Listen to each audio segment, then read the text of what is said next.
తెలంగాణ జానపద కళాకారుడు బలగం ఫేమ్ మొగిలయ్య మృతికి రాజకీయ ప్రముఖులు సంతాపం తెలుపుతున్నారు. మొగిలయ్య బేడ బుడగ జంగాల జానపద కళారూపమని సీఎం రేవంత్ రెడ్డి కొనియాడారు. శారదా కథలకు బహుళ ప్రాచుర్యం కల్పించి ఆ కళకే మొగిలయ్య గొప్ప బలగంగా నిలిచారని అన్నారు.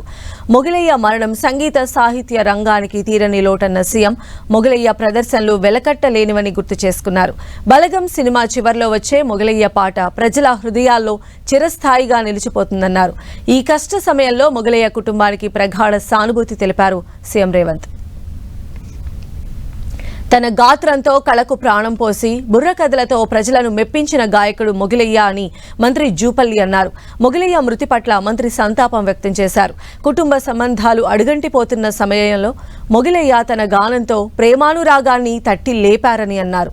మొగిలయ్య మరణం జానపద కళలకు తీరని లోటని అన్నారు.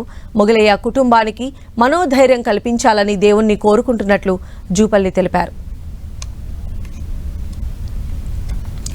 మొగిలయ్య మృతి పట్ల బీఆర్ఎస్ వర్కింగ్ ప్రెసిడెంట్ కేటీఆర్ సంతాపం వ్యక్తం చేశారు. ఆయన పాటకు చలించని హృదయం లేదన్నారు. పాట ద్వారా తెలంగాణ ప్రేమైక జీవనాన్ని ఆవిష్కరించారని చెప్పారు. మాయమైపోతున్న కుటుంబ సంబంధాలను మళ్లీ గుర్తు చేశారన్నారు. మొగిలయ్య మరణించినా పాట రూపంలో బతికే ఉంటారని అన్నారు.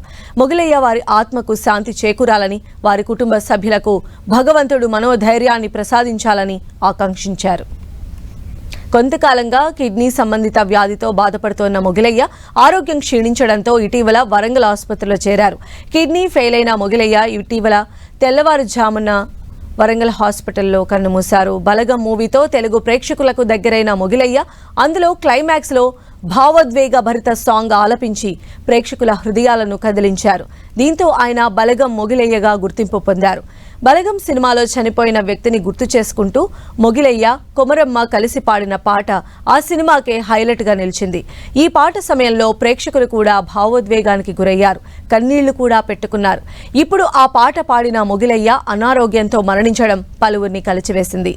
వరంగల్ జిల్లా దుగ్గొండి మండలానికి చెందిన పస్తం మొగిలయ్య, కొమరమ్మ దంపతులు తమ పూర్వీకుల నుంచి సాంప్రదాయంగా వచ్చిన బుర్రకథలని తమ జీవనాధారంగా మార్చుకున్నారు.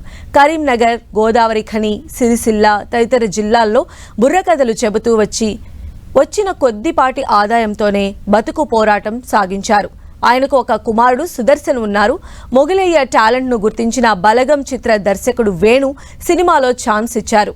మొగిలయ్య వైద్య ఖర్చుల కోసం బలగం సినిమా డైరెక్టర్ వేణు ఎల్దండి చిత్ర యూనిట్తో పాటు ప్రభుత్వం కూడా ఆర్థిక సాయం అందించింది.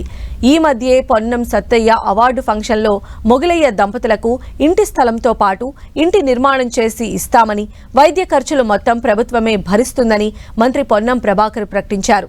స్పీకర్ గడ్డం ప్రసాద్ ఈ మధ్యే ₹1,00,000 ఆర్థిక సాయం అందించారు. మొగిలయ్య మరణం పట్ల పలువురు సినీ ప్రముఖులు సంతాపం ప్రకటించారు.